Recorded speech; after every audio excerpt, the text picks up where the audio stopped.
Morning, councillors, CEO, directors, ladies and gentlemen.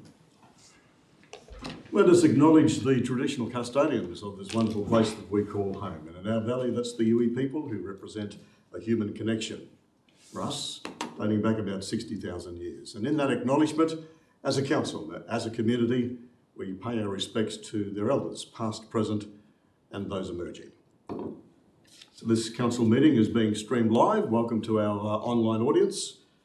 It's being recorded and published in accordance with the council's standing orders. And welcome to our members of the public gallery. I have to draw your attention to the live streaming of the council meeting minute on the top of the right-hand corner of the screen there, which says that by participating in this meeting, you're consenting to your image, voice, and comments being recorded and published. Thanks very much. And I declare the meeting open. We have a new pastor for yes, today. Colin Hardy for me. Pastor Colin Hardy of the Baptist Church. First time at council as a pastor. Yes, I've been a pastor for 40 years, but first time I've ever had the privilege of opening the council with prayer. So I thank you. Before I pray, I'd like to thank you all for your willingness to go through all the difficulties that it is when you're leading a group in a community like this, and I thank you very much for your willingness to serve the community in that way. Thank you, Pastor. Our Heavenly Father, what a privilege it is to be here before you. I lift up to you the councillors and all the support staff, and to thank you for their leadership and their guidance of our magnificent community here in Mackay. I just pray your blessing on all the discussions that take place. We know that in a democratic society like this, there are going to be many different opinions, and Lord, we just pray that peace will prevail and that we can make the right decisions that are in the best interest of our community. So I just want to commit this time of this council meeting into your hands, and thank you again for all of these people who have given of their time, the sacrifice of their time and their effort to lead our community. And I do that in Jesus' holy name. Amen. Amen. Amen. Thank you very much, Pastor Colin, and great to have you here. First time at council, fantastic. Somebody absent on council business. In terms of apologies, we note that Councillor Green has an apology for this meeting. Are there any condolences? No condolences? Conflicts of interest to declare? Anybody got a conflict of interest to declare today? Let's move on to the confirmation of the minutes. The confirmation of the minutes of the 27th of July.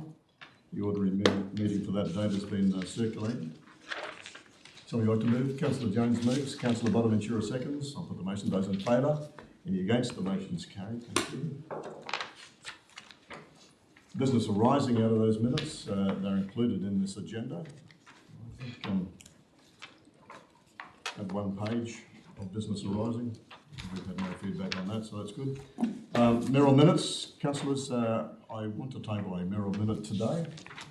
It's about the Camilleri Street Park. I do have a copy here for everybody, but I have sent it out, so I think everybody has got that email. Look, I do acknowledge that my social media stance regarding the recent democratic decision by council to remove the unauthorised artwork at Camilleri Street Park has unintentionally caused personal and reputational damage to the 8 councillors in particular who didn't support repealing of the previous resolved motion of the council. That was on the 13th of July 2022. The agenda item being the application for public art at Camilleri Street Skate Park. My post was never intended to cause anxiety, but it unfortunately drew inappropriate responses from some members of our community. It is acknowledged that the content of some of the responses received was not moderated in a timely manner. As I publicly stated, the vitriol and offensive comments that councillors were subjected to should not be a consequence of fulfilling an elected role. All councillors have a right to vote on issues according to their conscience and should not be belittled or threatened in doing so. So councillors, I'm sorry that my post has triggered responses from some members of our community that has resulted in distress. So I move that council accepts my apology for the distress and unrest that my mayoral page post has caused regarding the removal of unauthorised artwork at Camilleri Street Park, and further that in future any inappropriate comments on my posts on my mayoral page will be moderated in a timely manner. It's a Merrill minute, doesn't require a seconder. I'll put the motion. Those in favour? Any against? Motion is carried unanimously. Thank you. Let's move on to the consideration of committee reports and recommendations. First of all is the Office of the Mayor and CEO, the monthly review report for July. CEO. Thank you, Your Worship. So I'm pleased to report there were no LTIs or lost time injuries during July, and our lost time injury frequency rate is now at the lowest it has been in more than 12 months, sitting at 6.9 against an aspirational target of 5.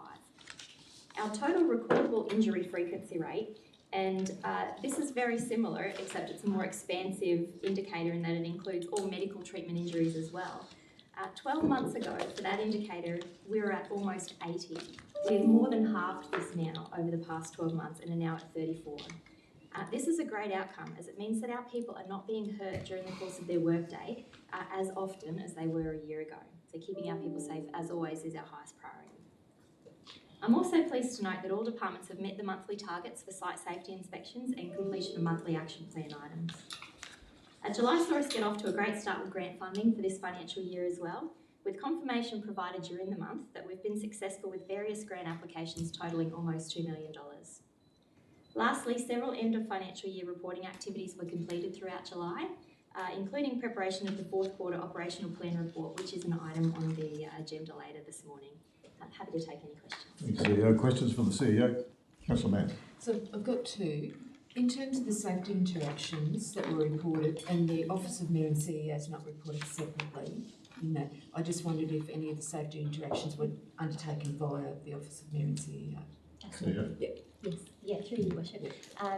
Everyone in Office of Mayor and CEO, all leaders complete the same amount of safety interactions as every other department. Okay, thank you. And just one more. So in terms of staff members finding ticks on their bodies, and I know that it seems to be reported more often, is there any other like signs and symptoms or something like that that we can give to staff to make them more aware, if they do have a tick, that they can find it more in a more timely manner? Is there anything that we can do in that regard? Yeah, thank you, Worship. I understand at the moment that we do obviously provide our team members that are in environments where they're likely to come across ticks with PPE, sunscreen, other preventative measures, and that we do encourage people to be aware of symptoms, say headache, fever, weakness, all of those sorts of things. There is always more we can do to try and keep our people safe. So I'm very happy to see if there is more education or awareness that we can put out among our outdoor crews in particular, dealing in those environments, to be more aware of the symptoms. Thank you. Thanks, Councillor Mann. Councillor Bella. Well, firstly, I'd like to thank the Mayor for his apology, but there was something that was brought to my attention through the kerfuffle over the last couple of weeks regarding the provision of and obviously in this report there's no financials. I've been informed that they will be put in, but with regard, it's a financial question, with regard to the provision of contractual services for the maintenance of the Mayor's Facebook page, approximately what do we spend a year on that? Yeah. Yep, thank you, Worship. You're absolutely correct, Councillor. We will be updating financials into this report going forward every month here on. In relation to the spend for the social media support that's provided through to the Mayor, it's roughly around $30,000 a year. I think last financial year was about $31,000. Considering, could I ask, what is the intent of providing this privilege to the Mayor? CEO. Yeah, sure. I can only speak to what we ask of the social media specialist within the contractual agreement that we have. And in that, it is to help manage social media profiles and accounts, monitor social media, so that would include the timely monitoring of posts and things that go up, any media liaison, and just weekly meetings to ensure that post content is identified and actioned. And just in closing, when I looked at a 3-month sample, like the 31,000, quick calculation is basically the rates contribution of 17 ratepayers. 31,000, when I took a quick sample of 3 months of those posts, many of which were a regurgitation of our corp comms posts with a small intro, there were 30 posts at a value of $7,800. And you may not be able to answer this, but are we seeing that as value for money? CEO. Yeah, thank you again. I would have to take that on notice. I'm not sure of the cost in the market for those sorts of services and if that is indicative of what you would find or if there is anything there. It's a large sum, yeah. Thank you. Further questions for the CEO? No further questions? Somebody like to move the report's adoption? Councillor May moves, seconded by Councillor Engler. Councillor May. Thank you very much, Your Worship. A good report for the month. It's great to see that the site safety inspections and monthly action plans have met their targets this month. I think that is a huge congratulations to all involved to be able to achieve that. As the CEO noted, there is extensive external grant funding, but the three that I'd like to call out are from the Queensland Reconstruction Authority, the Get Ready for Queensland grant of $48,500, the Petrie Street floodgate upgrade of $831,546, and the South Mackay levy for the design, $378,502. We're very, very thankful for those funds to enable those projects to progress. Our corporate performance and planning and reporting, we see the operational plan, the final quarter of last financial year being presented to this meeting, and also the annual report on strategies being endorsed by ELT with a briefing to council to come in September. It's also good to note that the reporting regime for our current financial year is being worked on and will be presented to a future ELT meeting. I'd also like to mention in the prior months the documented enterprise risk management framework had been reviewed, and as part of that framework refreshed in readiness for the management consultation and the relaunch in the coming months. So it's great to see that we're on top of our risk management. It's being reviewed and we're hopefully going to end up with a better format than what we had originally. Thank you. Thanks, Councillor May. Speaker against? Any other speakers? Councillor Bonaventura. Just one point, Your Worship, and that's just basically following up from the CEO's words about the the improvement in our LTI frequency rate and our total recordable industry frequency rate. These great improvement numbers don't just happen. These results can be attributed to every member of staff and the effort they do every day to keep safety as a primary focus, and I'd just like to thank staff for their efforts over that period. Thanks, Councillor Bonaventura. Any other speakers? Other speakers? I'll put the motion down. Those in favour? Any against? The motion's carried unanimously. Thank you. LGAQ conference motions for 2022 at 11.1.2. So we're just seeking Council's endorsement for the submission of the motions for consideration with the LGAQ conference in Cairns in the 17th to the 19th of October. Are there questions? No questions? Would somebody like to move in the adoption of this report? Councillor Engler moves, seconded by Councillor Townsend. Councillor Engler. Thank you, Your Worship. Two motions to go before the LGAQ this year. One as a result of the loss of life of a young fellow on one of our beaches due to box jellyfish sting earlier in the year in February, with a motion that the LGAQ lobbies Queensland State Government for the development of an adoption of a Queensland jellyfish sting and management plan. And historically in Queensland, there's been a reluctance to face the real issues that people visiting North Queensland face in our waters due to the perception perhaps that it may stifle tourism in some way. I believe this is a good step forward to managing both our tourism and the safety of visitors to our region in future. Also, that the LGAQ lobby the Queensland State Government for the release of the 2019 Commissioned Review Report into the State Emergency Service. This report, as stated, was done several years ago. The State Government hasn't released it as yet. This council in particular has spent a significant amount of money ensuring that its local State Emergency Service unit has everything it needs. And I've got to say, my experience around the state, this local government outperforms other local governments in defending our communities with the State Emergency Service. We're the only local government in Queensland that's done 2 reports individually into how council could better support its SES volunteers. The state government's done a report, they just haven't released it. We're in a partnership with the state government, and I believe it's their duty to share with us the information that they understand as we've shared with them ours. Thank you. Thanks, Councillor Engler. Any other speakers? You're speaking for Councillor Barr? Councillor Barr. I actually would like to endorse Councillor Engler's remarks. I think he put it quite well. Both of these motions are very, very important. oftentimes we see things done or not done due to political expedience. I think this is the case with both of these things. And I think that really when that is done with the risk, or a very real risk to human life, it's highly unacceptable. Thanks very much, Councillor Bella. Any other speakers? Two commendable motions, councillors. I'll put the motion. Those in favour? Any against? The motion's carried unanimously. Thank you. Let's move on to 11.1.3, the operational plan quarterly report for the fourth quarter for 2021-2022. CEO. Thank you, Worship. So this is the final report wrapping up the operational plan outcomes for last financial year, and will be the last operational report that references the old corporate plan of 2021 to 2026. So this report provides detail that just under 80% of actions that we set out to achieve were completed during the year, which is a solid outcome given the resource constraints that we were faced with throughout the period and that continue to challenge us. Explanations have been provided at the beginning of the report for those actions that were not able to be done, and they will remain a focus into this new financial year now to ensure they're completed. And a number of key highlights and achievements have also been outlined. Happy to take any questions. Thanks very much, CEO. Questions for the CEO, Councillor Jones? Thank you, Worship.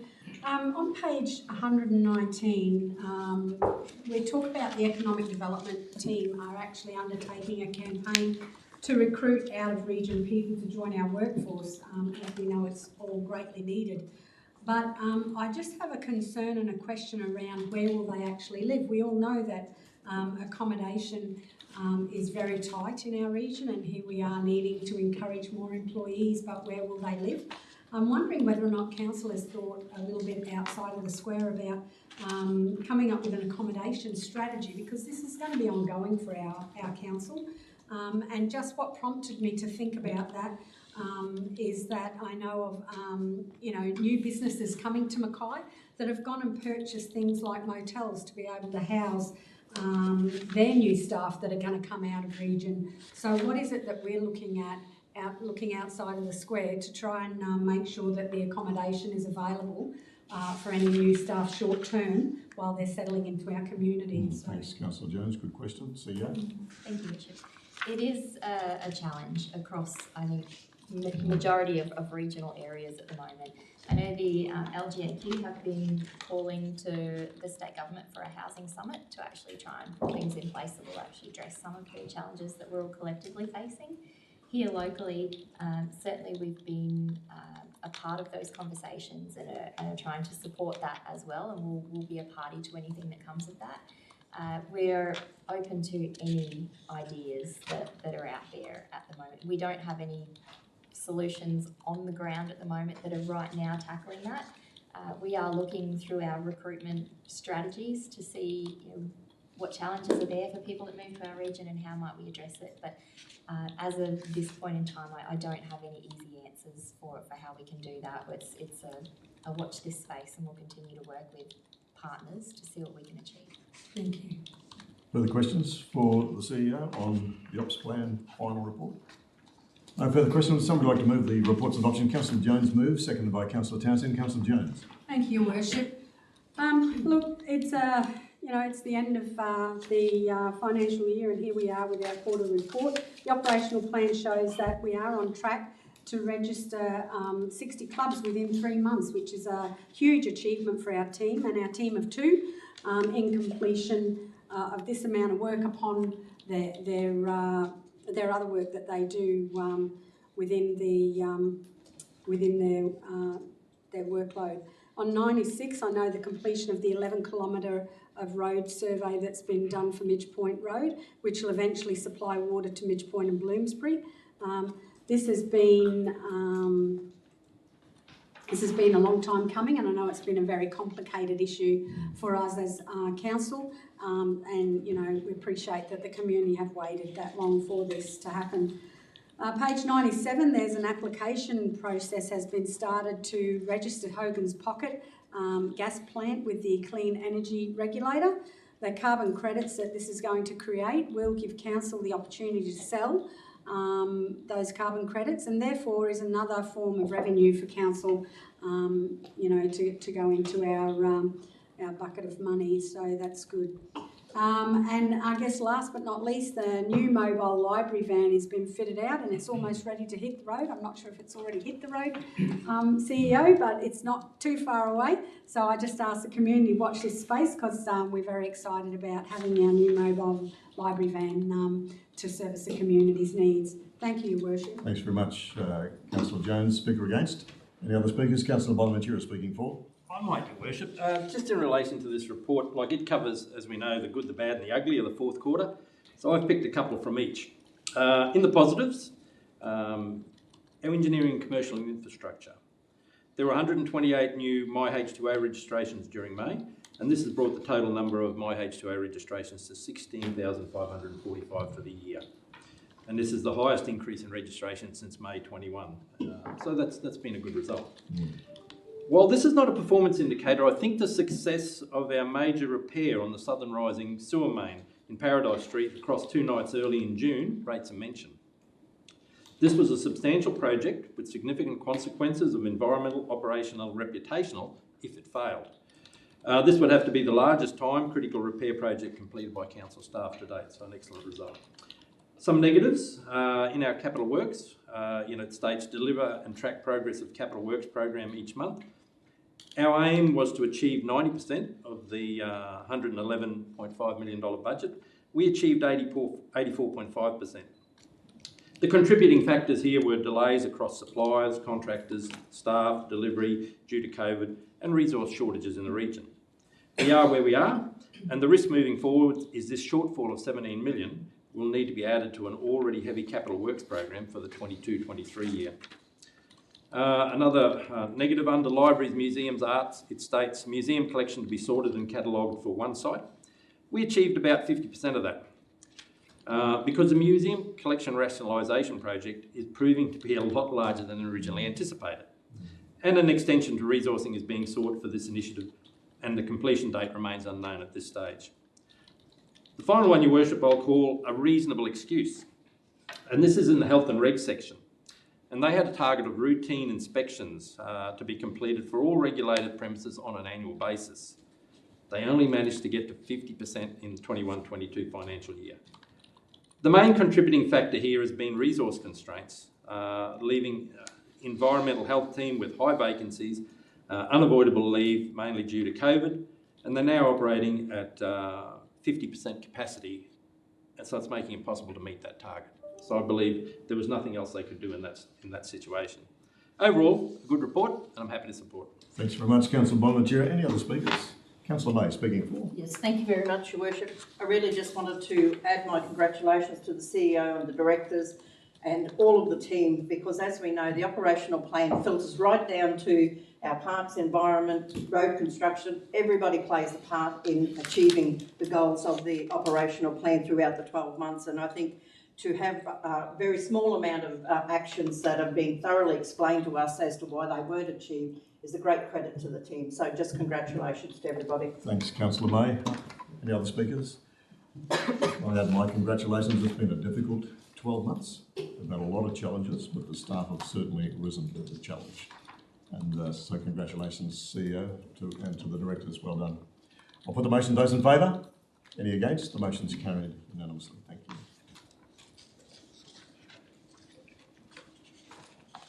Let's move on now. We've got the Capital Works report. Capital Works monthly review for July 2022. Director, Acting Director. Thank you, Your Worship. So just want to kick off with the lost time. We had no lost time injuries this month, similar to the report. We had 3 incidents this month. One of those I wanted to talk to a little bit further because the summary on that is a little bit misleading. So that was the one around the near miss down at Sydney Street with the water main works. So the QFES attended a fire there at Brumbies, and the as the report states that they hooked up and there was no water there. So we did some research into that. The first fire truck that attended site actually did hook up to the live main, and the second fire truck that attended site hooked up to the decommissioned main, which was blacked out, but it was very near to the other hydrant. So those works were in the process of duplicating the line. We had a secondary line there. We had just done that, and they do a section and then they go back through and remove all the other hydrants. So just so happened to be within that period of time.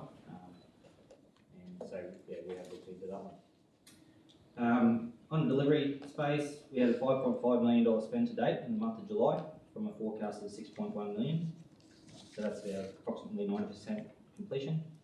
We had 6 projects completed in July, with a couple of significant projects expected to be completed in the coming 2 months, which are including the Animal Management Centre and the Milk Archibald Street roundabout there at the airport. Currently, we have 419 projects in construction phase across all disciplines, so property, parks, roads, water, sewer, and the like.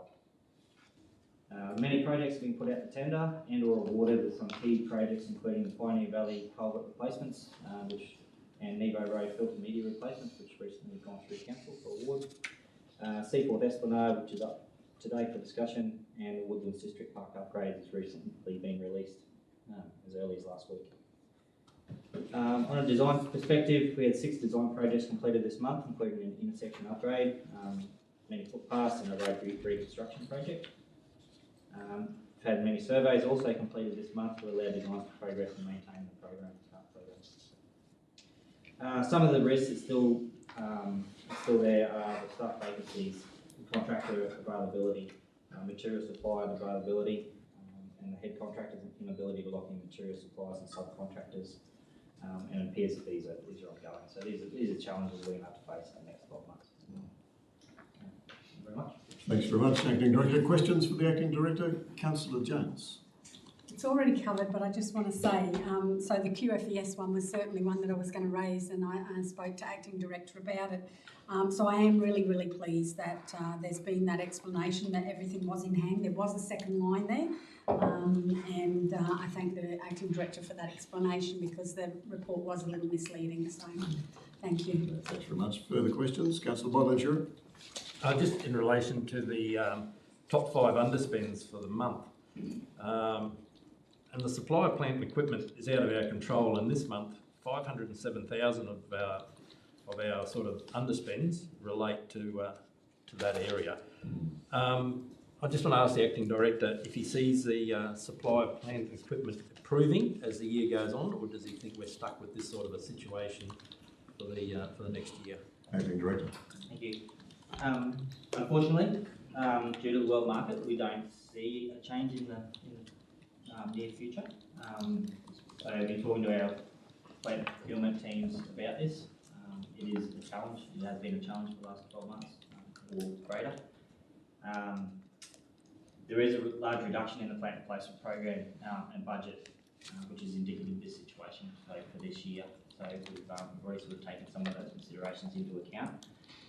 Some of the long lead time items have been quoted and already ordered with the fleet team, and prioritising equipment that is as per our usual processes. So we are on top of it, we are across it, but yeah, we unfortunately don't sort of see a change in the near future. As you know, trying to get your own vehicles at present, there's long lead time on those as well, and we've got the same issues. Thank you. Councillor Ballard. I have more of a comment to highlight the issue, and might actually help Councillor Bonaventura. Over a period of time, I've got a quote on a truck. The delivery is next year, early as possible.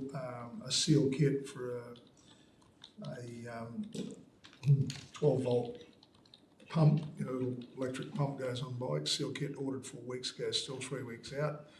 And NLIS tags for cattle, anywhere from 4 to 8 to 11 weeks. So that's on top of the chemical, like flupropanate. They still have no idea, and it could be up to 2 years before any is available in Australia. So, with those sort of things right across the board, I can see a significant impact on our council operations as well. A business the size of ours, there's no wonder that we're $500,000 behind in this report. Sorry, Councillor Seymour. On page 145, is that a typo there with Tedford Road and Remy, culvert replacement? So, I think that was the old... Acting Director, can you answer that one? No, it could be very much indeed. I'll Would you take that on notice, we'll sort it. Councillor Jones? Sorry, Your Worship, it helps when you turn the page and find another question. 152, it talks about the designs that we've undertaken, and one talks about a design being completed for Gorge Road. So knowing that we've done a fair bit of work up Gorge Road, I'm actually curious what the new works or the new designs are for. Is it for the beginning part of Gorge Road, where it's still dirt, or is it for the stuff right up the top and closest to the National Park? Acting Director? Yeah, I'll have to take that one on notice. I'm not quite sure as it's only design which section of that road is. So Thank you. Yeah, back to us. Okay. Further questions? Would somebody like to move the report's adoption? Councillor Jones moves. Councillor Hassan seconds. Councillor Jones. Thank you, Your Worship. A very good report, and I thank the Acting Director for giving us that overview. But there's only one item that I really want to talk about today out of the report, and that is page 177, Seagull Street Boat Ramp. Well, there are many times, I guess, in one's career that you could say you have proud moments, and yes, this is one. 18 years ago, Jeff Tetley and Gordon Reeves talked to me about the disappointment that the ramp was removed in Slade Point 50 years ago. Down at the creek, and then there was a compromise of the slatted ramp, which really didn't help boaties out in the long run because it got taken out. But 2 petitions to council and 1 to the local MP, Julianne Gilbert, has proven to be just what was needed to be able to complete the new ramp at Slade Point. I've had some calls and many heartfelt thanks from the community, and I couldn't have done it without a tremendous amount of support from Wayne Grinke, who unfortunately couldn't make it on the day of the opening. But also thank you to all of the Sladey fishers that had signed the petitions. There is one thing, Your Worship, that I'm hoping we can have a look at, and I know I just need to put in a customer request, but we don't have a street sign blade to say the boat ramp's down that way. However, in the last couple of days, the last 10 days since it's been open, not only have boats been coming in and out, but I've seen families returning to the area fishing off the banks again with their kids, and it's great to see that. So it does give me great pride to see a piece of infrastructure that is well loved and will be around for many, many years to come. And thank you again to Julianne Gilbert and Mackay Regional Council and the staff and the councillors for being able to produce that for our community. Thank you, Your Worship. Thanks. Councillor Jones, speaker against. The speakers. I'll put the motion. Those in favour. Oh, sorry. Sorry. Councillor Townsend, speaking for. I was a bit slow. Apologies, Your Worship. I just wanted to say how great it is to see some of our significant work that's been completed on our major projects within our region. Stage 1 of the Animal Management Centre is now complete and fully operational for our health and regulatory services staff and the public. And Stage 2 is just getting the last little bits of work completed. It's also great to see that this project is within budget and scheduled completion date is for this month.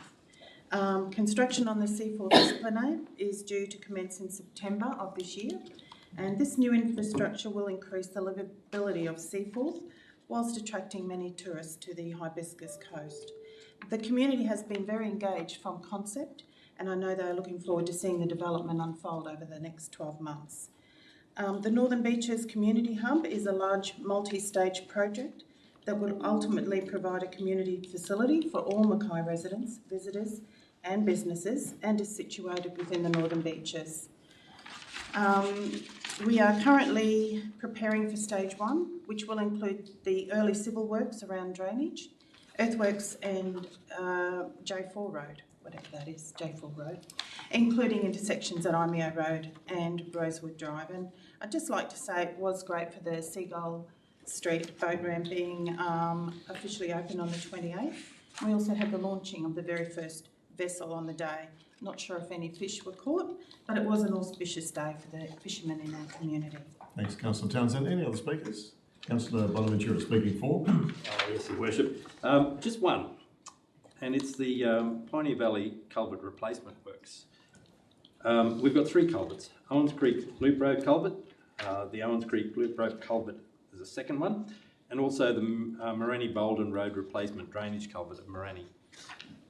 Your Worship, you've obviously remember over several times I always bang on about the fact that some of our infrastructure up there is getting quite old, and this all comes as part of a council assessment on our culverts and on our structure up there. So these are the first 3 that have been identified. The job will be about, $1.1 million worth, but it's good to see that we've made a start. There will be many more of these to come, I can assure you, but it's very good that we've made a start, and I look forward to the completion of that. Yeah, thanks very much, Councillor Bonaventura. Are there any other speakers? I'll put the motion. Those in favour? Any against? Motion's carried unanimously. Before we leave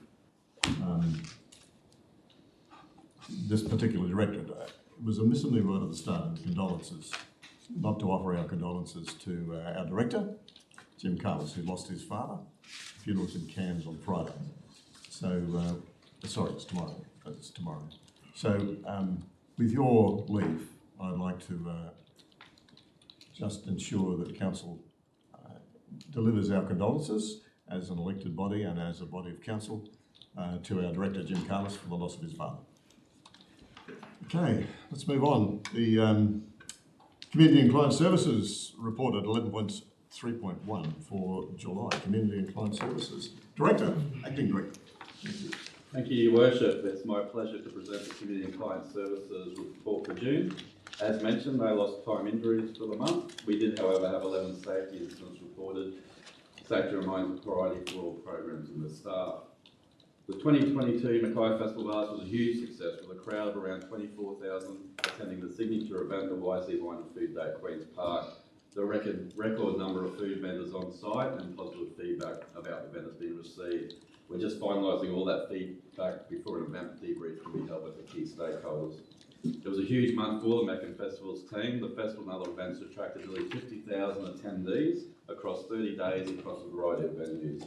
These range from the Queensland Mining Awards, a dinner attended by nearly 600 at the Mac, to an Australia Cup round of 32 football game between Magpies Crusaders United and A-League side Macarthur FC at BB Print Stadium. Community Programs Coordinator Reconciliation Australia representatives to facilitate a RAP workshop to support Council to reflect on our achievements and consider the development of our next RAP. There were 20 participants, including councillors and executive leaders with relevant staff and community stakeholders. The outcomes were agreement for Council to progress with the development of an Innovate RAP. During NAIDOT week at the start of July, community programs hosted and supported several community celebrations. The annual flag raising ceremony was held at the Senior Citizens Hall due to unseasonal rain and cold weather. We also assisted with and participated in the NAIDOT Parade and Family Fun Day. Quick acting staff supported the committee to relocate the event to Jubilee Park once Queen's Park was deemed unsuitable due to waterlogging. Rubbish floating down the Pioneer River was an unusual illegal dumping our staff had to deal with last month. An inflatable boat full of waste was floating to the fishing platform at the end of Bridge Road. Environmental health and vector control staff worked together to solve the dilemma. It was cleaned up without incident, meaning no harm was caused to the waterway. And last but not least, parking at Council's off-street car parks was free throughout July as officers worked on implementing a new platform for paid parking enforcement. The new platform, including the Mackay Parking app, is now operational. Thank you, Mayor and Councillors. Happy to take any questions. Thank you, Acting Director. Certainly a busy month. Are there any questions at all for the Acting Director? Councillor May. Just one in relation to the Festival of Arts. Is there an opportunity to get the number of attendees at each different event to circulate to councillors? Acting Director. Thank you. Further questions? No further questions. Would somebody like to move the report's adoption? Councillor Jones moves, seconded by Councillor Mann. Councillor Jones. Thank you, Worship. A couple of points that I wanted to bring forward. One of them was to do with the Reconciliation Action Plan that our Acting Director has already mentioned, but reconciliation is certainly close to my heart, and I'm pleased that we're continuing to move forward with the development of our next RAP. Attending the workshop was very insightful in that we all agreed moving forward we must actually go back to play our part in new beginnings for an Innovate RAP, and I do look forward to bringing this project to fruition with my fellow councillors. In July, the Foundation of Young Australians, facilitated by Young Mayors, was facilitated for our Young Mayors program, which is a first in Australia. And I was so excited to hear about it when it was first mentioned in our Youth Out Loud Backbone meeting some months ago. I have never seen council so engaged in gaining insights to our youth and their needs across the entire region. Our staff and all stakeholders should be applauded for all the work that they have done to date. Over 40 young people attended the workshop, and it was a wide representation from the region on the night.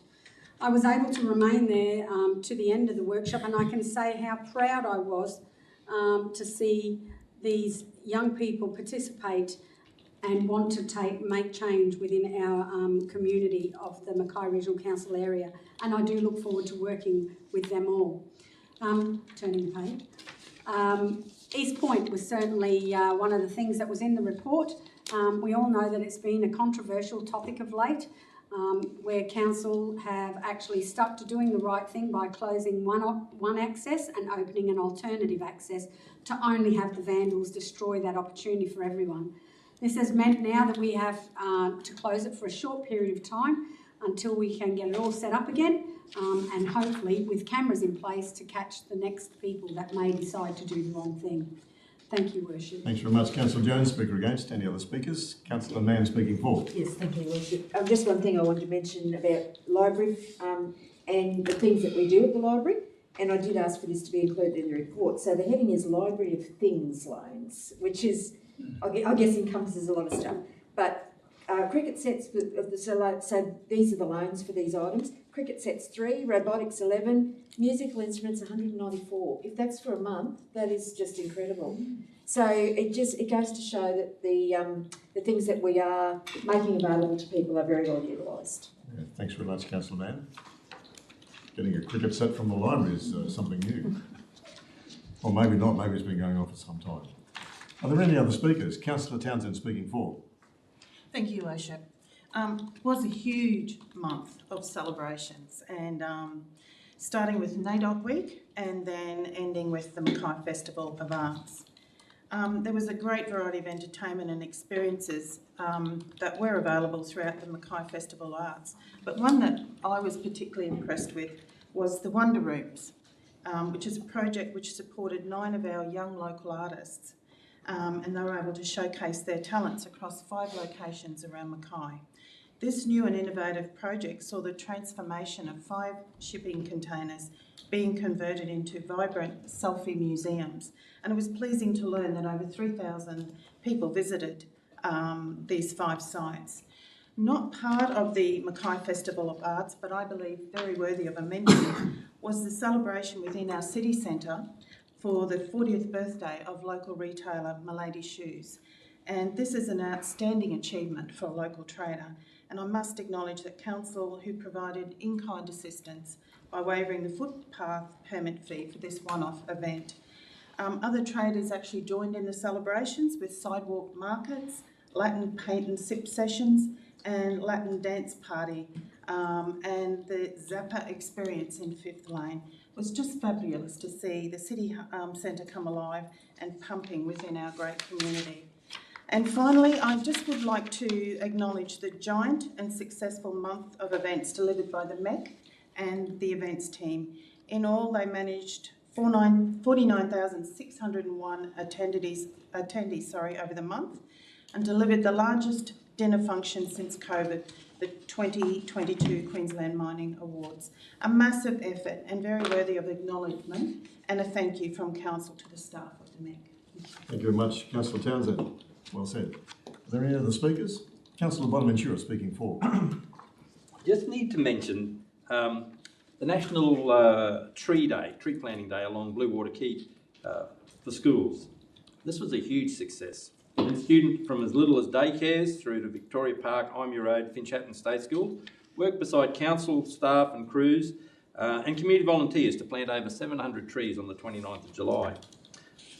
I've got to say the best of it, it's in the photo in the report, shows the Littlies, and quite a few of them had their little shirts that said National Tree Day. This day was ably supported by Mackay Toyota, North Queensland Bulk Ports Corporation, Star 101, Dally Bay and Pioneer Catchments and Landcare Group. And that number of groups that are helping is growing every year too, Your Worship. You and I were both there last year, and it was such a plus, not only for myself but for all those kids, to be able to point to the block next door that we planted exactly 12 months ago, that is now the majority which are over 3 metres tall. Hopefully next year we will see this area look the same, and it'll be a great result, so thank you. Thanks, Councillor Bonaventura. Any other speakers? Councillor Bella speaking for. I would just like to raise one interesting and poignant point. It's my understanding, or is brought to the awareness that yesterday that National Tree Day was an initiative of Olivia Newton-John, who passed away just recently. So it is just interesting that those two things have occurred so close together. And apart from her sterling career, I mean, this is an initiative I hope that continues her legacy for a long time into the future. Yeah, thanks very much, Councillor Bella. Any other speakers? No other speakers? It was a huge month, and our congratulations to all of the staff that had a hand in that, and Councillor Townsend's acknowledgement of the MECC and the amount of people put through the MECC at dinners, etc. I think we should also acknowledge that there were a lot of council staff, because we couldn't supply normal serving staff and wait staff and prep staff. A lot of staff from council put their hand up time and time again. So it was really pleasing to see people from IT and admin and other areas of council actually serving dinners at a lot of those. So we couldn't have done it without them. So that's fantastic to see. All right, I'll put the motion. Those in favour? Any against? The motion's carried unanimously. Thank you. Move on to the next report from Development Services. And this 11.4.1 is the Extension Environmental Sustainability Strategy. So who's speaking to this? Oliver. Yes. Thank you, Director. Council has been briefed on this. This report provides a bit of an update on where we're at with the implementation of the Environmental Sustainability Strategy.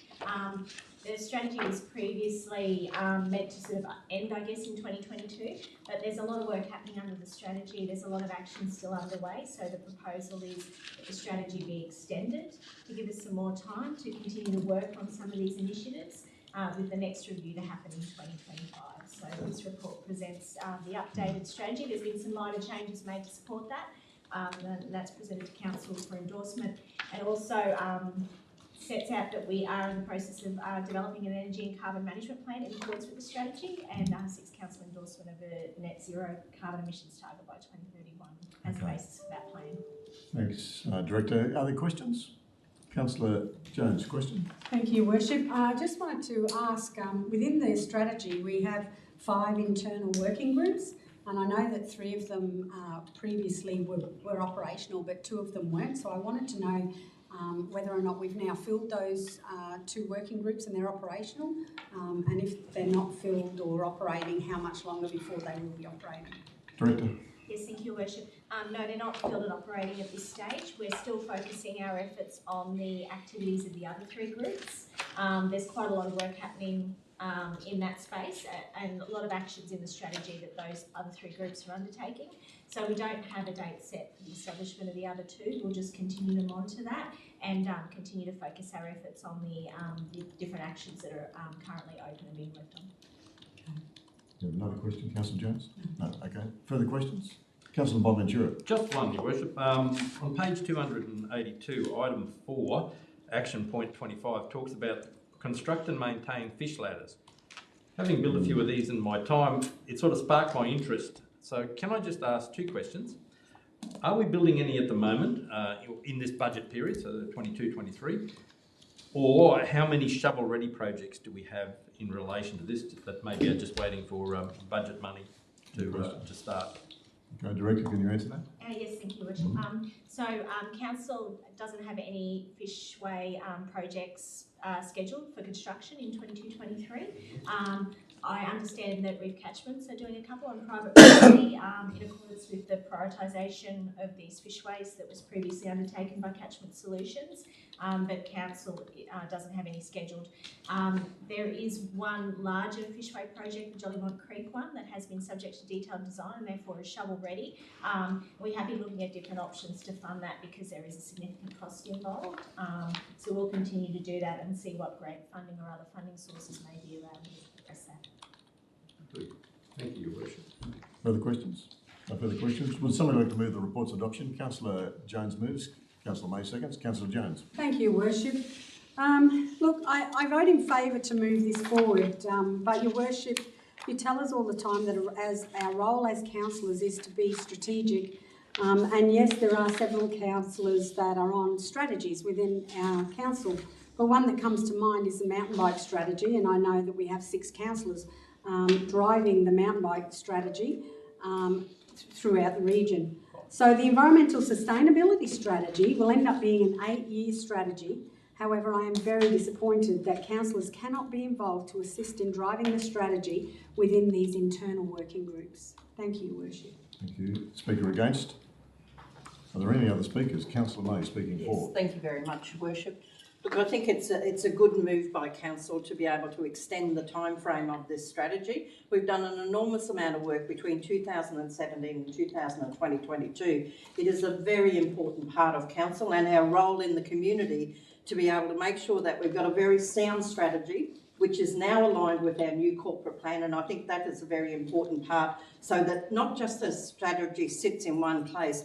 This strategy is across all of the council, the whole of council areas, and those working groups are designed to make sure that we get that buy-in from different areas of council for the officers then to be able to implement the strategy. And I think also as being part of this particular motion, moving on the pathway to the net zero carbon emissions by 2031 is an important component to this strategy as well, and we're seeking Council's endorsement of that today. Thank you very much. Are there any other speakers? No other speakers? CEO, it's a good point that Councillor Jones has raised. Can we have a look at how the elected body might have further input? Maybe you could come back to us and talk about that. But for this motion, I'll put this motion. Those in favour? Any against? Motion's carried unanimously. Thank you.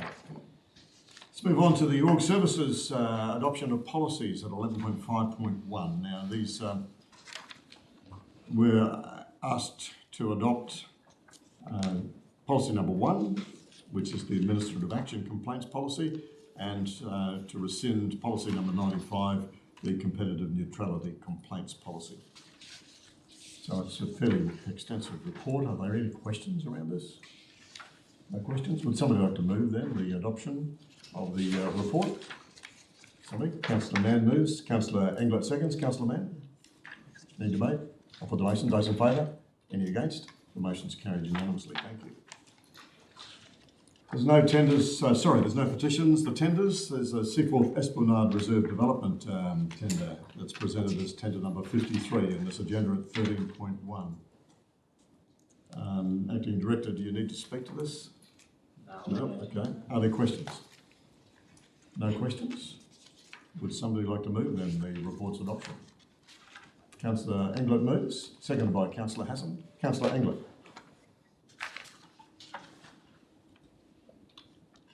Sorry, Mayor, which one are you speaking to? You're speaking to... Yes, good. It's exactly what I had planned. It's all part of my plan now.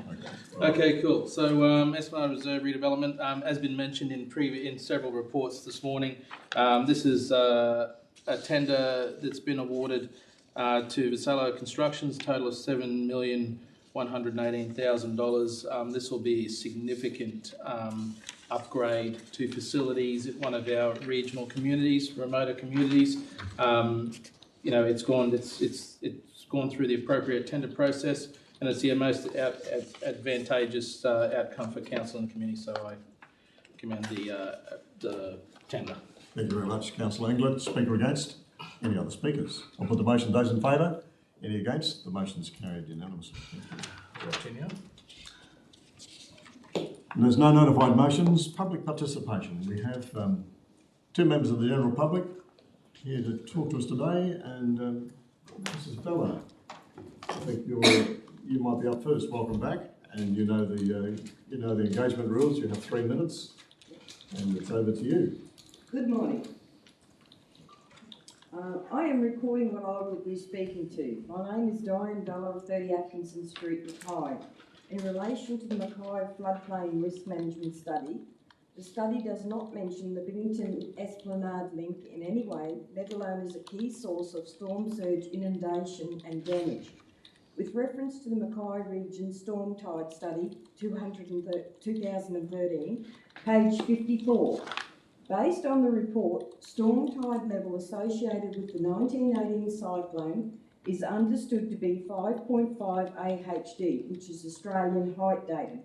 and would occur every 100 to 200 years. The 1918 cyclone high tide level was about 1.9 AHD, about 4.96 tidal datum. The peak storm tide level was about 3.5 metres above the tide of the day. If you add 3.5 metres to any tide, example 6 metres plus 3.5 metres, you'll get 9.5 metres. You will get a cyclone of the same size as the one that occurred in 1918. King tides occurred during cyclone season. I have sent a photo of a 6.61 metre tide to your principal engineer. There are low points in the Bennington Esplanade missing link, both at Evan Street beyond the car park to the south and also near the north end of Quota Park where the walkway to the beach is. The 2008 February flood was 4.5 AHD. The lowest point is 3.6 AHD. During the 2008 flood, an area behind the detention basin was breached at approximately 10:10 AM, which formed a channel 20 metres wide. If this could happen in a flood, imagine what a cyclone similar to the 1918 cyclone would do to this area of East Mackay. Regardless of the proposed levee bank in Sheldrick Creek, I believe that East Mackay, Mackay City and also South Mackay would be seriously impacted in a cyclone of this size. I believe it is a serious error in judgment not to have a levee bank in this area of East Mackay. According to local historian Bernice Wright, there was a tidal surge that crested at 7.6 metres at Town Beach and 25 inches of rain, plus rain, in 33 hours. On the corner of Stevenson Street and Evans Street, which is near Juliet Street, the Welsh family was washed out of their home and the mother and 5 children drowned. A lot of people, including a nursing home for the elderly, are in this area closer than Juliet Street. What would be the outcome? The beachfront is eroding in this area due to a channel that has formed running parallel to the beach. The next large tides are the 10th, 11th and 12th of August. Why has this channel formed? Thank you. Thank you very much, Mrs. Bell. Mr. Smith. So we haven't seen you here for a while, Mr. Smith, but 3 minutes. I hope that a few of you might remember last time I was here, which of course was before we and the whole world was hit by, I call it what it should be called, the rotten Chinese plague. I don't call it COVID, it's the Chinese plague. Anyway, let's know. I remember I brought a very good book that I owned, and that I hope I tried to give it to you to circulate around, and you insisted on giving it back to me, and you said that you'd get your own. Well, look, I hope you did, and I hope quite a few of you, the more the better, read that book and took in the facts, the indisputable facts in that book, and other books too, and the indisputable facts are that it's a whole lot of idiotic, worse than idiotic, fairy tale world. It's a nightmare, not a hell of a nightmare, not a fairy tale. Rubbish about man-made climate change. It is absolute, to put it plainly, it is bloody nonsense. But such expensive, destructive nonsense. It is. And I can't help thinking and saying that everyone, from the royal family and Sir David Attenborough and that silly little exploited Swedish ex-schoolgirl, and of course that rotten, he must be rotten, Al Gore and people like that. But a lot of them have swallowed, including so much of the media and our very, very dubious ABC. They've swallowed all this nonsense. They haven't checked it out. They've lost their sense of curiosity and they've just accepted this bloody rubbish without check. And the best person I know of, well, I've never met him. I'd love to check this out. Is our Aussie Professor Ian Plimer, Plimer. He has written several books, and if you can get hold of especially the most condensed, lucid bit of his writings on the subject, in no time you'll be convinced, fact after indisputable fact, and very soon you'll be thinking, of course, that's right, and it'll dawn on you that this notion of carbon dioxide, man-made or otherwise, causing catastrophic climate change is absolute rubbish. And anyway, so on that note, and just quickly, I implore the council to rule, to use all your strength and powers to stop this rotten, idiotic, wasteful, unnecessary, giant. Thanks, Mr. Smith. All this giant. Mr. Smith, you've gone well over 3 minutes. Windmills. Thanks, Mr. Smith. You've gone well over 3 minutes. We appreciate you. Thank you. You must admit it's hugely important. Thank you, Mr. Smith. And it's Thank true. It's true. Thank you. Thank you. Late business. Very late business. Councillor Mann. So just a couple of things I want to mention. On Sunday afternoon, I attended the 92nd anniversary of the Anglican Church in Caelan, and unfortunately the start was a bit delayed due to a tragic accident on the highway, which meant the highway was closed and people had to come via Marion. And it was an absolutely lovely afternoon with the Reverend Dr. Julia Pittman dressing up as Little Bo Peep, and everybody in attendance were part of her flock. Some of us lost apparently, but we found our way back home. There was some hymns, there was people took us through a walk back in time, which was really lovely. And the church was at risk of closing, so it's good that it is slightly reinvigorated anyway, and I'm sure that's under Dr. Pittman's guidance. So it was really good to attend that. And the other one was on Saturday night, as a patron of the Trudy Crowley Foundation, I attended the Together in Teal ball in Early Beach, and it was an absolutely amazing night with some very, very generous people there. And what it's resulted in is donations of $152,000 to the foundation, plus a car, which will be used to transport patients to and from their treatment. But what it will really mean too is the foundation can keep going, offering services to anybody with any cancer in our region, but particularly assistance to people with ovarian cancer. And I think the board there is to be commended because they're all voluntary, they don't accept any payment, and to have a result like this, which will mean that the foundation is sustainable into the future to provide real help on the ground here, is just amazing. Thanks, Councillor Mann. Further late business, Councillor Bello. I'd just like to take this opportunity, I've spoken about this a number of times in council, and the reason I'm bringing it up is I got a phone call from a concerned resident only a couple of days ago. I've spoken about actually on the ground environmentalism, and I wrote in one of the local papers the damage of African tulip trees to native bees. This resident rang and was concerned about the fact that he'd seen a number around the area, and I was just brought it up to wonder if we could consider as a council maybe adopting, I know we're sort of working on our own problems there, but maybe we could consider adopting a strategy where we put a leaflet or something into the mailbox of someone that has one of those trees that is an identified pest and does such damage to our native bees, just informing them of the danger that those trees do pose. And even if we could think of some sort of process where we could assist them in maybe removal of those trees. I'd also like to say that after having done a little bit of a look at some of the statistics, and I've spoken about the damage wild pigs can do, dogs and foxes, but one of the biggest problems in our area, I believe, are feral cats. The damage they do to the environment is horrendous. I've actually managed to eliminate a couple just recently at home. I take great pride in my native animals in that area, and I'm wondering whether we as a council as well should maybe address an area-wide,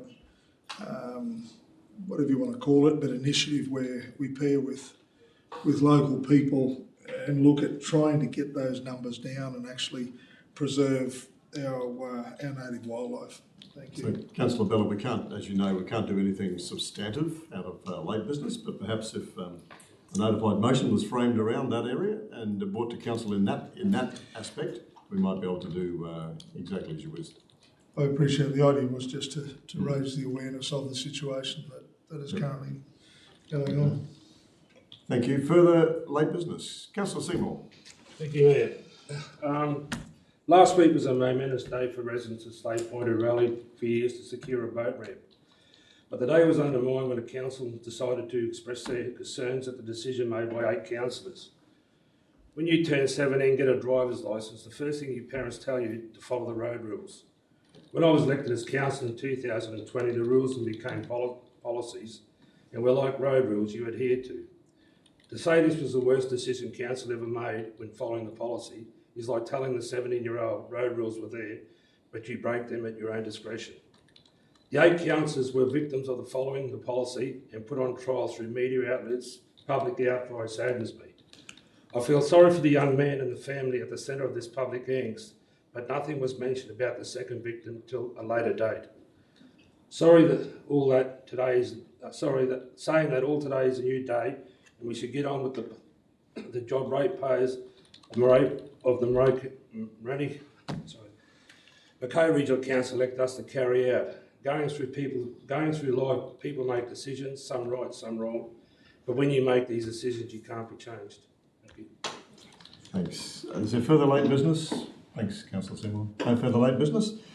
We have one item of confidential report to consider. It's a fairly straightforward report. Does anybody want to move into confidential mode to consider it? No? Okay.